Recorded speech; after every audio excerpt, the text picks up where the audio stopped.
SKN40 ലഹരിവിരുദ്ധ ക്യാമ്പയിന്റെ രണ്ടാം ഘട്ടം ജ്യോതിർഗമയ ജൈത്രയാത്ര തുടരുന്നു. കോഴിക്കോട് GHSS നീലേശ്വരത്തെ പരിപാടി അധ്യാപകരുടെയും വിദ്യാർത്ഥികളുടെയും രക്ഷിതാക്കളുടെയും സാന്നിധ്യം കൊണ്ട് ശ്രദ്ധേയമായി. പൊതുജനങ്ങൾ, സ്കൂൾ വിദ്യാർത്ഥികൾ എന്നിവരുമായി കൈകോർത്ത് 24 നടത്തുന്ന ലഹരിവിരുദ്ധ ക്യാമ്പയിൻ ജ്യോതിർഗമയ വിജയകരമായി മുന്നോട്ടു പോവുകയാണ്.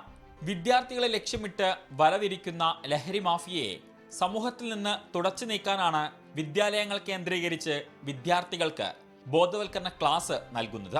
24 associate executive editor Deepak Dharmadam പ്രഭാഷണം നടത്തി.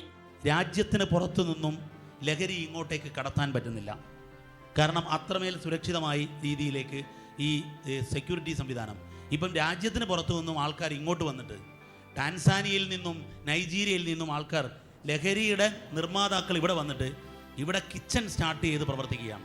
അതിൻ്റെ തെളിവുകളാണ് നിങ്ങളുടെ തൊട്ടടുത്ത് കുന്നമംഗലത്ത് നിന്നും ഒരു കേസ് പിടിച്ചതിൻ്റെ പിന്നാലെ പോലീസ് പോയപ്പോൾ എത്തിയത് ടാൻസാനിയയിലാണ്. കോഴിക്കോട് നഗരത്തിലെ ലഹരി വേട്ടയിൽ നിന്നും എത്തിയത് നൈജീരിയയിലാണ്. അപ്പം ഇത്രമേൽ അപകടകരമായ സാഹചര്യത്തിലാണ് നമ്മൾ ഉള്ളത്. പ്രിൻസിപ്പൽ NK അസീല ടീച്ചർ അധ്യക്ഷത വഹിച്ചു. ടോപ്പ് സിംഗർ ഫെയിം അമൃതവർഷിണി ചടങ്ങിൽ അതിഥിയായി എത്തി. തുടർന്ന് സ്കൂളിലെ വിദ്യാർത്ഥികളുടെ വിവിധ കലാപരിപാടികൾ അരങ്ങേറി. 24 കോഴിക്കോട്. ലോകത്തെവിടെയായാലും ഏത് സമയത്തും 24 വാർത്തകളും ഓഗ്മെന്റഡ് റിയാലിറ്റി പാക്കേജുകളും എക്സ്പ്ലെയിനറുകളും വിശദമായി കാണാൻ ഞങ്ങളുടെ YouTube ചാനൽ നിങ്ങൾക്ക് സബ്സ്ക്രൈബ് ചെയ്യാം.